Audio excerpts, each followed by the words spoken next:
La chute du Premier ministre, François Bayrou, semble d'ores et déjà actée. Si a priori, le président Emmanuel Macron n'envisage pas de nouvelle dissolution, une partie de la gauche, sans la France insoumise, a fait savoir qu'elle est prête à gouverner. Le Parti socialiste se dit même intéressé par Matignon. Une réunion de plusieurs partis s'est tenue jeudi 4 septembre après un appel lancé par les écologistes. La liste des participants donne une indication sur la stratégie envisagée. Les écologistes avaient invité tous les partenaires de gauche à se réunir pour préparer l'après-Bayrou.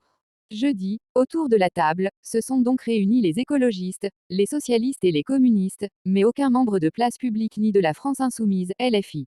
Cette réunion avait pour objectif de sortir des propositions communes, a précisé Marine Tondelier, secrétaire nationale des écologistes. Le parti de Raphaël Glucksmann a refusé l'invitation parce que la France Insoumise avait, elle aussi, été conviée. Si LFI a aussi décliné de son côté, c'est parce que Jean-Luc Mélenchon refuse de participer à ce qu'il appelle des magouilles avec la Macronie. Publicité. C'est précisément cette rupture avec les Insoumis qui donne du poids au Parti socialiste et ses 66 députés, courtisés par Emmanuel Macron depuis le 2 septembre.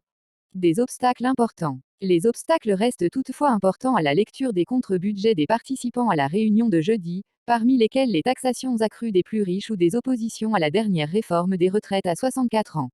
Des mesures qui ne sont pas du goût des macronistes qui ont toutefois un intérêt commun avec les socialistes, éviter une dissolution qui ferait, sans nouvelle union des gauches d'un côté, et la progression de l'extrême droite de l'autre, beaucoup de mal à chacun. À lire